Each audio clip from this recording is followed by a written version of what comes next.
Wall Street Memes Casino, I'm fine. and Sportsbook.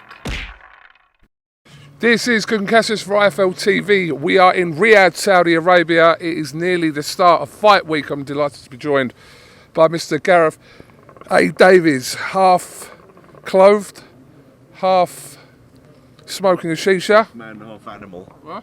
Yeah, absolutely. How are you, first of all, GARETH? I'm half man, half wolf tonight. Why? No reason. Let's start this properly. Nous sommes au Riyad pour la saison de Riyad. C'est tout vachement bien, hein?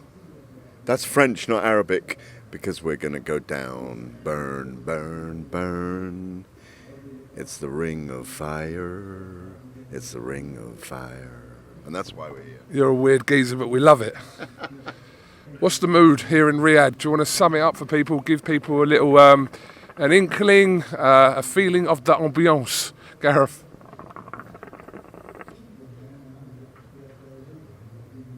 Hot. It's really hot here. It's about I'd say about 10:30, 11 o'clock at night now. I've been trying to get away from you, KUGAN, for hours, and you've pinned me on this table out in the garden of one of the huge hotels in Riyadh. It's very, very warm. It's probably about 30 degrees right now. I keep asking you to turn the heater off. Glad Arsenal won tonight. You're in a good mood as a result. God, you have anxiety during an Arsenal game. No, it's the beginning of fight week. Travelled out today from London on Saudia Airlines with a big cavalcade of the circus from fight week. Media guys, some of the fighters. Mark Chamberlain and his crew were on board. Moses Atalma, Ben Davison had a good chat to. Barry and Lee Wiley this morning at the airport. There's a big crew out today. I think probably a third of the aeroplane today was the fight world, and I think it's probably going to be the same as they roll in here for that burning ring of fire on Saturday night. It's a very, very exciting week. It's going to be a long week. We're going to see all the fighters tomorrow for sit-downs. I won't give the hotel away. Not that there's thousands of fans over here yet, but we've got a big day ahead of us tomorrow, interviewing every fighter on the card. It's a momentous week. A couple of days ago I spoke to both Lennox Lewis and Evander Holyfield. Both men are pleased the torch is being passed over, the baton is being handed on. They arrive shortly. Anthony Joshua's on his way out soon as well. It's going to be a really, really big week. A really big week. Let's talk about Alexander Usyk. It doesn't. The cat. Cossack. Yes. It doesn't seem to matter what fight week is. His mood and his energy in whatever clips that Team Usyk allow us to see, which is obviously kind of tactical as well from their behalf. They don't really show too much, but he always seems the same. Very, very cool, very calm, very collected, ahead of not just the biggest fight for him, but also for Tyson Fury. But what are we to expect from Usyk this week? Probably 6 days of magic. The guy's a magician in the ring. I was just calling him the cat there, the dancing Cossack. We'll see all of that this week. That weird day clubbing dancing that he does with his mate, showing his extraordinary footwork, which is going to be really important to him on the night. His juggling skills. He's going to have to create angles. We all feel that Fury probably can't get into his mind, and interestingly, Fury's been going on a charm offensive. I know he wants to beat the sausage, as he calls him, which is not much of an insult in my view. But I think Fury's been fairly conservative in his trash talk, and he's been actually talking Usyk up, and I think it's very sensible. And I think he's talking him up because in his mind he knows technically this could be one of his great challenges.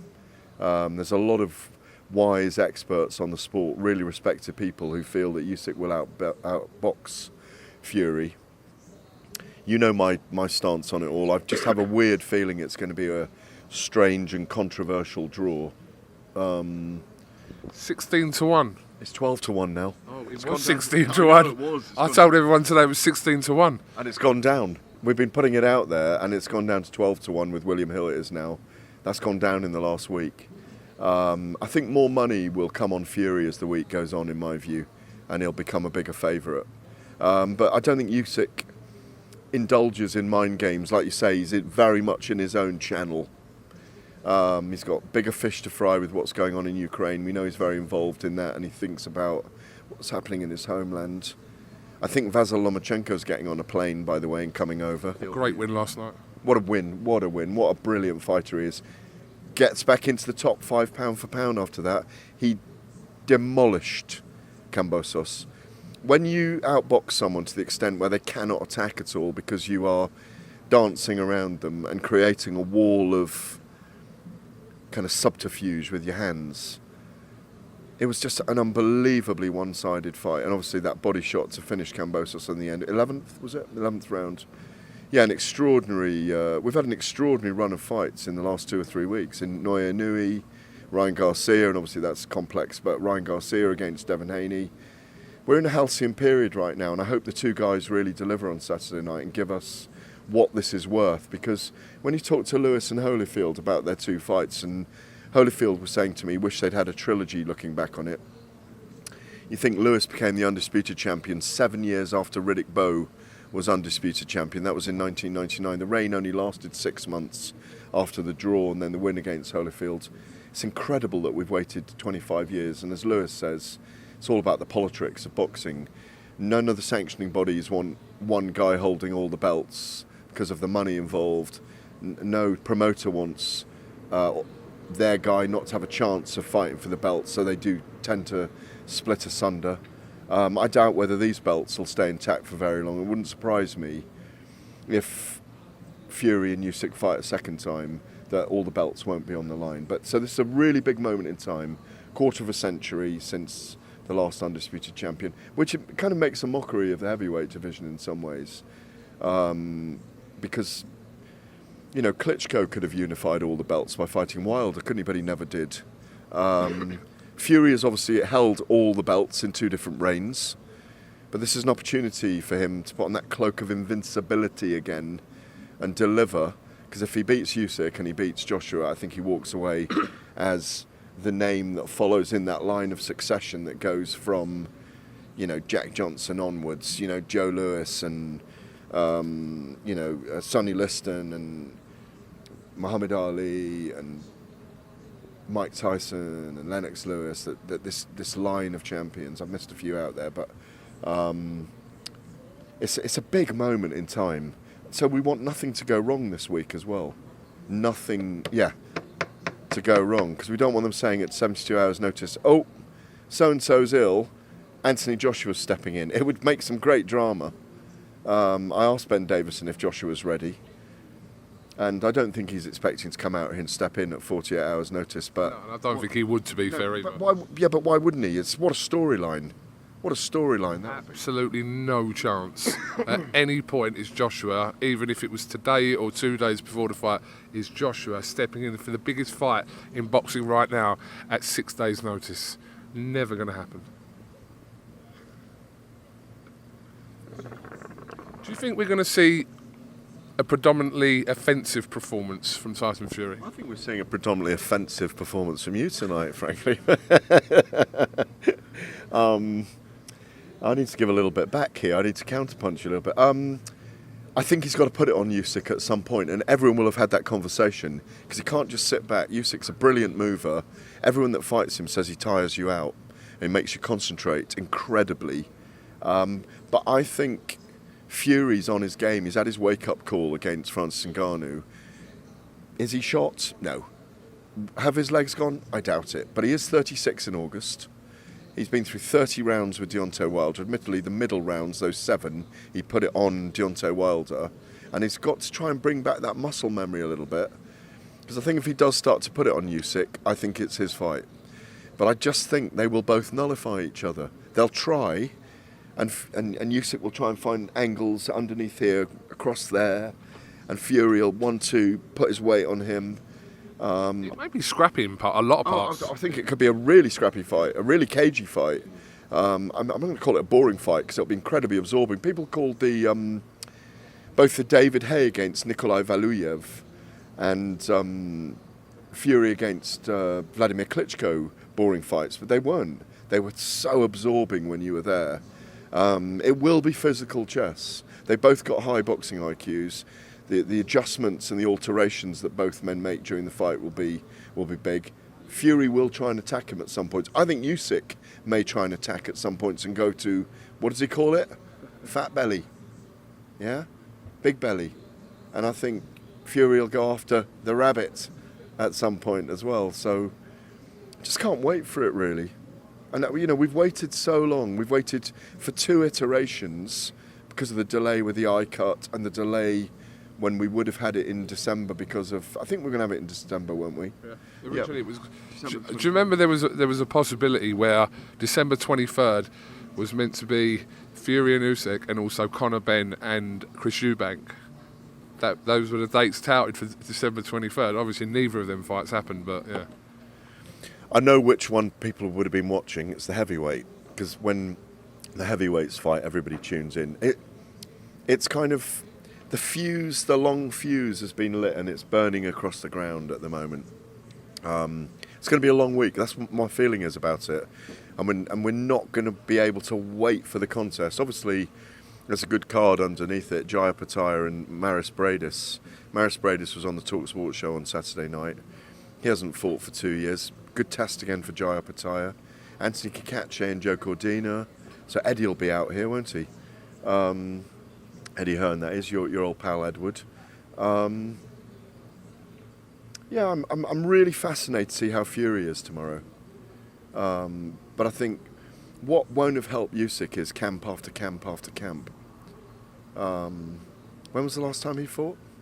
Dubois. Last August. So quite a wait, but not too long. I know me and you've spoken about this on many occasions about the possibilities of what could occur after May 18th. Does what happen after May 18th depend on kind of how that fight plays out in terms of, let's put an example out there, if Fury was to stop Alexander Usyk, there's a good chance that Usyk might say, okay, well, let Joshua come in and let them have that fight and let me come full circle round for a rematch. It all depends on how this fight plays out more so than even who wins the fight. I think it's more important than the outcome as such. Yeah, it's not who wins but how. Yeah. And I've said this myself. Could Usyk be in a scenario where he steps aside for Joshua and Fury to fight next? I mean, I think a lot of people would like to see that. If Fury was emphatic and he was decisive against Usyk and knocked him out, like clean knocked him out or stopped him brutally. But I just don't see it. Excuse me. And I don't see... I just see a good fight, even if either man wins by stoppage during the fight. I don't see the other one not wanting to do the rematch. But if it's decisive, and let's say Usyk gets terribly beaten up by Fury, he might want time to recover, and he might want that fight in the meantime. So that is possible. Everything's possible at the moment, given the investing of the Saudi Arabians, what Turki Al Sheikh, His Excellency, is able to do, how he can pull things together very quickly, the willingness of promoters to work together at the moment. Warren and Hearn can make that fight. George Warren and Frank Smith can make these fights. So it is a possibility, but I think it's marginal. I get it. We need to talk about it. We need to think about it, because it is a possibility.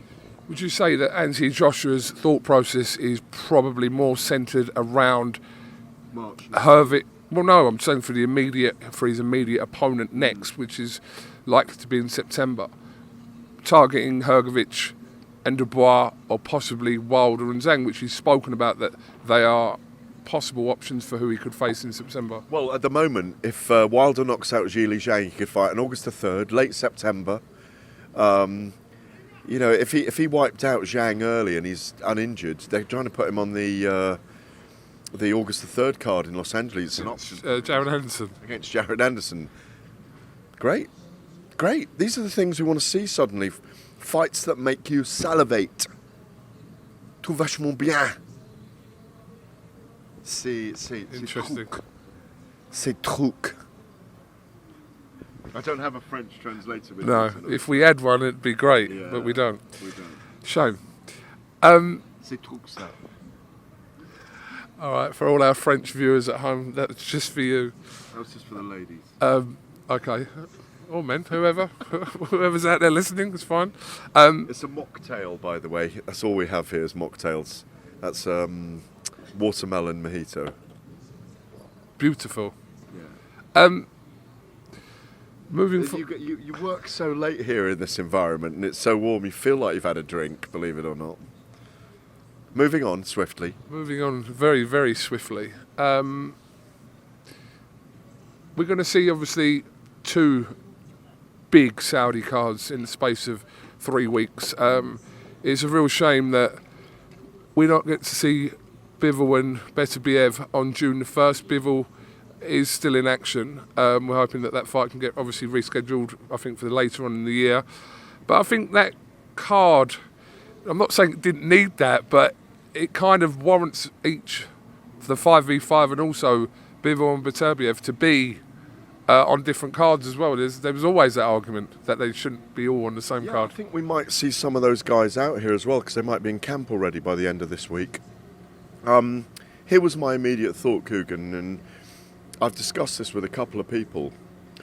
As soon as I heard Beterbiev was injured, I was thinking, I really hope Anthony Yarden and his team ring Frank Warren, because Anthony Yarden against Demitri Bivel out here could have made it a 6v6, which would have been amazing, as Bivel is with Eddie Hearn and others, and we could have had Anthony Yarden against Demitri Bivel. That would have been a fine fight to have. People might say, but Yard might not have wanted that fight, but what a shame. It would have worked. It really would have worked. No, absolutely. I think we're more hopeful of that situation happening, but I mean, it made sense when I've kind of had the suggestion of that not possibly happening, but when it was put out there, but I think it was possibly unrealistic as well. But we've got 5v5 anyway. And we got that ring of fire, that ring of fire. Just a couple of You're going to end it there. just a couple of other notes from yesterday. Great Britain and Wales have a new world champion in Lauren Price, who defeated Jessica McCloskey last night in Cardiff. Was that last night? Yeah. We've done a bit of travelling in the meantime, haven't we? Great performance by Lauren, homecoming fight, first Welsh woman to win a world title, first Welsh woman to win a Ring Magazine belt, toughed it out, dominant victory, technical decision, unanimous technical decision, stoppage in the 9th round by the referee, right move, because her eye looked like a kumquat. Do you know what a kumquat is? It's like a purpley fruit, and it had literally closed completely. It's the right decision. It was a bloody, scrappy fight. It's the way McCloskey fights. Maybe Lauren didn't have an option but to dog it out. I think she's going to go on to be a big star. Great move by Ben Shalom and Boxer and Sky Sports to allow BBC Wales to show that as well. BBC Radio, BBC 2 Wales, because that will have guaranteed a massive audience for her. Can she become for Wales what Katie Taylor is for Ireland? Could she become a new star? Could she be a multiple weight world champion? Yes, or to all of those. I was impressed with her in her 7th performance against a McCloskey who's never lost at welterweight. Obviously lost at light welter to Katie Taylor. Might have been even at lightweight that. I think it might have been at lightweight. I can't recall right now. But obviously lost to Katie Taylor, lost to Chantel Cameron, and I think lost to Sandy Ryan at welterweight as well. But obviously that was declared a draw. Lauren Price can get better. I think she's an amazing athlete. She's proven that with a kickboxing and soccer career before she came into boxing. Great narrative, great storyline, raised by her grandparents, all that stuff that goes with it. The grands, Linda and Nan's never there, can't bear to watch her fight. Hands be over her face, they watch it back together afterwards. I love all that. So great victory for her. And I thought Rhys Edwards looked good against Patrick Martin Ward as well. That was a tough fight for him, 15-0. So that was impressive. But just really, really pleased for Lauren Price. Right, we don't need to end, but we're going to kind of use you this week. Yeah, this whole week we're going to use you like, I think the expression is like a cheap whore, but... Pardon? Yeah, I think that is it, isn't it?